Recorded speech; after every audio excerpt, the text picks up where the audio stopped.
Ah, graduation. A time for caps, gowns, and teary-eyed parents. Usually, at New York University's Gallatin School of Individualized Study, things went a bit off-script this May. The specific date seems to be a minor point of contention, either May 14th or May 17th, 2025, depending on which news report you happen to catch. Logan Rozos, a student chosen by fellow graduates to give the program's address, stepped up to the podium. Little did anyone in attendance fully anticipate that this particular speech wasn't going to be your standard heartwarming follow your dreams pep talk. Oh no, this was destined to be memorable for a whole host of rather complicated reasons. Now, Logan Rozos isn't just any graduating student. He's an accomplished actor, known for his role in the Peabody-nominated TV drama David Makes Man. He's also an artist, and identifies as a gay black trans man. His major at the Gallatin School was cultural criticism and political economy.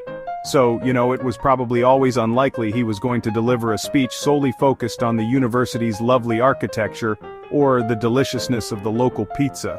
He was clearly there to make a point, or perhaps several. And he had a captive audience, a very captive mortarboard-wearing audience, ready to listen, or so it seemed. Graduation speeches. They're typically meant to be uplifting, aren't they? Full of boundless hope and optimistic projections for the future. Maybe there's a slightly awkward, pre-approved joke about the crushing weight of student debt, but primarily, they are structured as a celebration. A collective pat on the back for years of diligent hard work and late-night study sessions. A gentle, encouraging nudge into the much-vaunted real world. But the real world, as Logan Rozos was apparently poised to remind everyone quite forcefully, is not always a gentle or accommodating place. And sometimes it crashes the party, uninvited, and very, very loudly. So what exactly transpired when Rozos began to speak? It quickly became abundantly clear to everyone present that this address wasn't going to be solely about celebrating academic achievements or reminiscing about fond college memories. No, this speech was taking a sharp, unexpected turn, heading straight into the turbulent heart of a deeply divisive global conflict. The central topic, Israel's actions in Gaza. This subject matter is not exactly standard graduation fare, unless perhaps your graduation ceremony is unexpectedly doubling as an emergency session of the United Nations Security Council, which, to be absolutely clear, this Gallatin School event was not, or at least it certainly wasn't supposed to be. Logan Rozos, it must be said, did not mince his words, not even a tiny little bit. He launched directly into a pointed and unambiguous critique of Israel's ongoing military actions in the Gaza Strip. And then, he used the word, yes, particular word, the one that instantly ignites debate and inflames passions, genocide. He didn't just whisper it under his breath or subtly allude to it, he stated it, clearly, out loud, during a university graduation ceremony.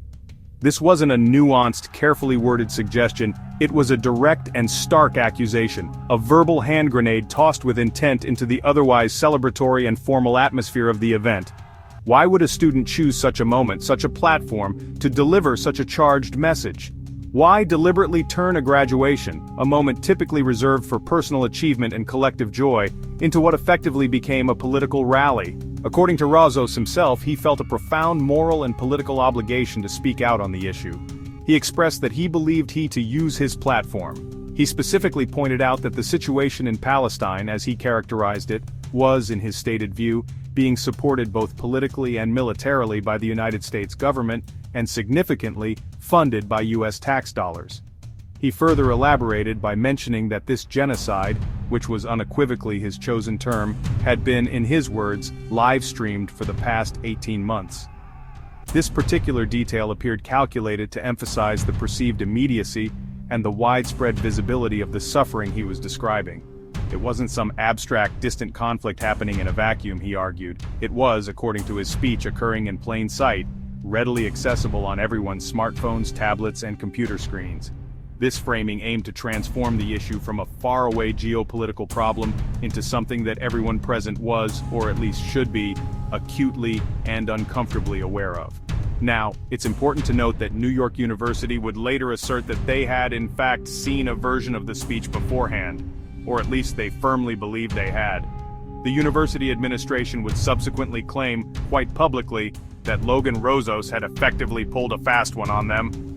They contended that the words he ultimately delivered from the podium were significantly different from the remarks he had previously submitted for their approval. This is the classic bait-and-switch maneuver, but played out on an academic stage. One moment you're anticipating a heartwarming anecdote, the next you're unexpectedly immersed in geopolitical controversy. New York University, to put it mildly, was not amused by Logan Rozos's unscripted oratory, not even in the slightest. Their official spokesperson, John Beckman, was out with a public statement faster than you can say institutional crisis management. He unequivocally condemned the speech in no uncertain terms, strongly. Beckman made it crystal clear from the university's perspective, this deviation was not okay. The university administration conveyed a sense of being blindsided by the content of Rozos's address, and they were evidently not about to simply let this significant incident slide without a robust response. This wasn't just a metaphorical disapproving frown from the institution. Beckman proceeded to lay out the specific charges against the graduating student. Rozos, he stated formally, had deviated from approved remarks. That's the carefully phrased academic jargon for he didn't say what we were told he was going to say. And perhaps more seriously from the university's standpoint, Beckman explicitly accused Rozos of having lied about the content of his speech during the pre-approval process. And, just to complete the trifecta of institutional displeasure, Rozos was also accused of violating established university rules regarding student conduct and public addresses at official events. Essentially, NYU was publicly declaring that Rozos had gone rogue. And what about the consequences for Logan Rozos? Oh, they were swift and significant. NYU announced that it was immediately withholding Rozos's diploma. Yes, the very academic credential he was present at the ceremony to celebrate receiving. Poof! Gone, or at least indefinitely delayed. Furthermore, the university stated it was actively pursuing disciplinary actions against him, a phrase that sounds suitably ominous and implies further serious repercussions. Adding a digital dimension to the rebuke, Rozos's profile was also reportedly removed from the Gallatin School's official website, a modern form of institutional ostracization. New York University also took the step of expressing public regret regarding the incident. Not regret for Rozos's situation, mind you, but rather for the experience of the audience members.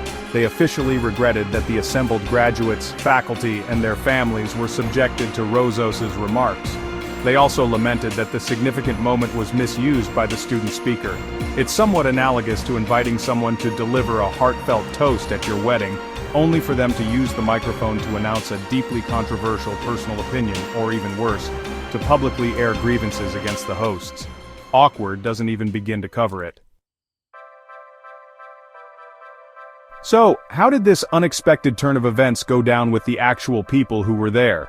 The ones sitting in the audience clad in their slightly too warm academic gowns? Well, the immediate reaction within the venue was decidedly mixed. Some people in the audience applauded Rozos's speech. Some even rose to their feet to give him a standing ovation. Clearly, Rozos's impassioned message resonated deeply with a certain portion of the graduating class and their attending families. They evidently felt his words were not only appropriate but also necessary, perhaps even brave, given the context and the potential personal cost. But outside the immediate confines of the graduation hall, and particularly among certain external advocacy groups, the reaction was significantly less enthusiastic, bordering on outright condemnation. Pro-Israel organizations were, rather predictably, outraged by the content and tone of the speech. They vociferously demanded that NYU take swift and severe disciplinary action against Rozos. The Anti-Defamation League, for instance, issued a statement praising New York University for its quick and decisive response in condemning the speech. They argued that no student should have to endure politicized rhetoric promoting harmful lies about Israel during what is meant to be a significant personal and celebratory milestone. And just like that, we find ourselves tumbling headfirst back into everyone's favorite recurring campus debate: the complex and often fraught issue of free speech. Where precisely does it begin?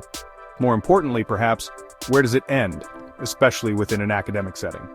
Is a university graduation podium a sacrosanct space, reserved exclusively for uncontroversial platitudes and universally agreeable sentiments?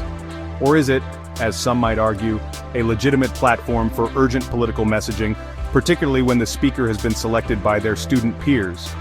Universities like NYU are increasingly finding themselves under an intense public microscope, caught in a delicate balancing act. This whole kerfuffle surrounding Logan Rosas' speech isn't happening in a vacuum, of course. It's an integral part of a much larger ongoing wave of student protests and activism related to the Gaza conflict, seen on campuses across the nation. One might recall earlier demonstrations and arrests that occurred at NYU in the preceding year. Furthermore, NYU is reportedly already under scrutiny by a federal anti-Semitism task force concerning its handling of alleged anti-Semitic incidents since the latest iteration of the Israel-Gaza war began.